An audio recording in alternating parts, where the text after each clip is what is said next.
I thank the gentleman from Georgia. The next one is from a young lady from Florida, Ms. Luna.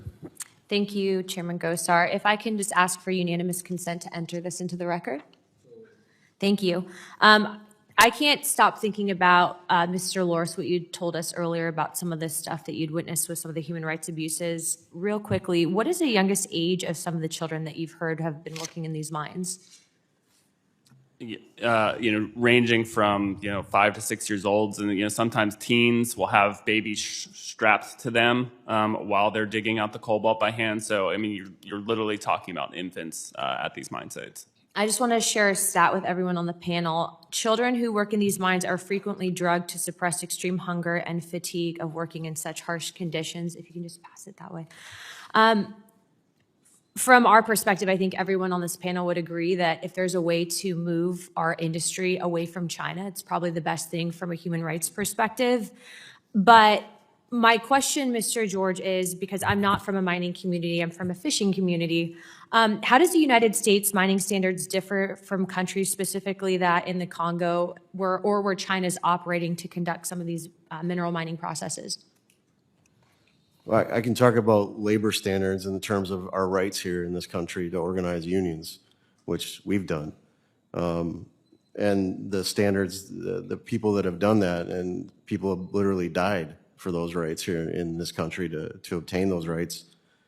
And when people organize and they have unions, that lifts everybody up. So whether you're union or non-union, you would benefit from those standards that we set. And sorry to interrupt you. Is it in your opinion that this administration's policies have put a hindrance on domestic mining operations? 100% yes. When you ban 225,000 acres of land where these minerals exist, I don't see how you could argue otherwise. So I guess this would bring me to my next question, Mr. Minces. I had heard your perspective, and I understand what you're saying about respecting the rights of indigenous peoples in regards to mining. However, this committee has the ability to recognize that I think it's, again, our opinion, to do the least harm possible, not just to the environment, but to other people as well, right? The human rights perspective. And if we have the ability in the United States to bring in these resources and then export them and ensure that people are not only being respected, but also too that we're protecting the environment in the process, don't you think that that would be a opportunity for us to responsibly harvest these minerals, even if it is on indigenous lands? Thank you, Mrs. Luna, for that thoughtful question. I think that there are a lot of really great opportunities for us. Sorry, can you pause for a second? I don't know if that was funny, but I was asking a question, and so I'm just asking for you guys to be respectful while I'm asking the question. Thank you. Go ahead.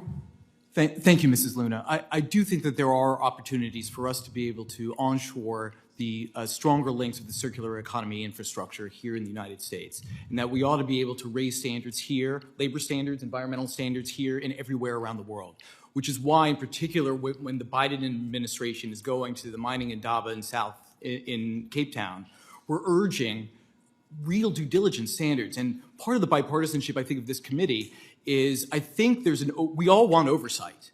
We all want accountability from the Biden administration. I want to know what those due diligence standards really are. I want to know. And so, Mrs. Luna, I think we can work together in trying to figure out how we can raise the standards here and abroad. So then my final question for you would be, right now the United States has re-entered the Paris Climate Accord, and that's enabled places like China to not only go forward and economically just completely dominate us, but also to, from an energy perspective and a mining perspective, they're not only complicit in human rights abuses, but they're also destroying the environment. If we have the opportunity to pull back, would you say that that would be in the best interest of our country to do so?